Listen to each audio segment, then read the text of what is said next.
the OVP can only propose a budget to support the safe implementation of its PAPs or programs, activities and programs to alleviate poverty and promote the general welfare of each and every Filipino family.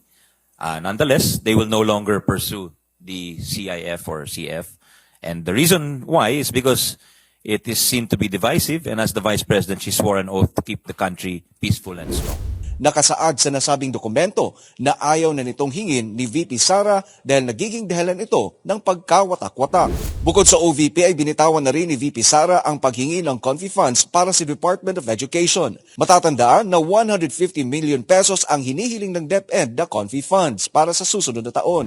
Sa kabila nito ay nilinaw naman ni Senator Francis Tolentino sa isang manifestation sa plenaryo sa Senado na bagamat hindi na ito hihilingin ng pangalawang Pangulo ay maari pa rin itong ibigay ng Senado. Dagdag din ito na bilang Vice Presidente ay kanyang sinumpaan na kanyang pananatilihing mapayapa at matibay ang bansa.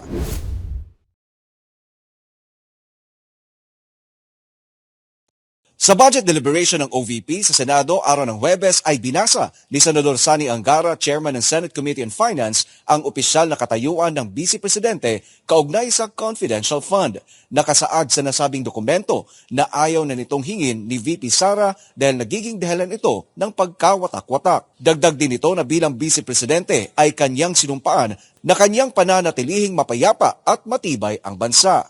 Binasa ni Angara ang pahayag matapos kinestyon ni Senate Minority Leader Aquilino Coco Pimentel III kung iapila ba ng Vice Presidente na ibalik ang orihinal nitong hinihiling na 500 million peso confidential fund para sa kanyang opisina para sa susunod na taon. According to her, the OVP can only propose a budget to support the safe implementation of its PAPs or programs, activities and programs to alleviate poverty and promote the general welfare of each and every Filipino family. Nonetheless, they will no longer pursue the CIF or CF.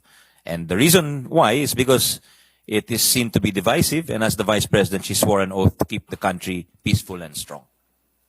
Bukod sa OVP ay binitawan na rin ni VP Sara ang paghingi ng confi funds para sa Department of Education. Matatandaan na 150 million pesos ang hinihiling ng DepEd na confi funds para sa susunod na taon. Araw ng Miyerkules ay una nang sinabi ni Angara na inadapt ng Senado ang rekomendasyon ng Kamara para sa proposed budget ng 2024. Kabilang na dito ang pagtapya sa Confidential at Intelligence Fund na mula sa orihinal na 10.14 billion peso ay gawin na lang itong 9.82 billion peso para sa susunod na taon. Sa kabila nito ay nilinaw naman ni Senator Francis Tolentino sa isang manifestation sa plenaryo sa Senado na bagamat hindi na ito hihilingin ng pangalawang Pangulo ay maari pa rin itong ibigay ng Senado. Ayon kay Tolentino, hindi nakadepende sa ahensya o opisina ng gobyerno ang kanilang matatanggap na budget.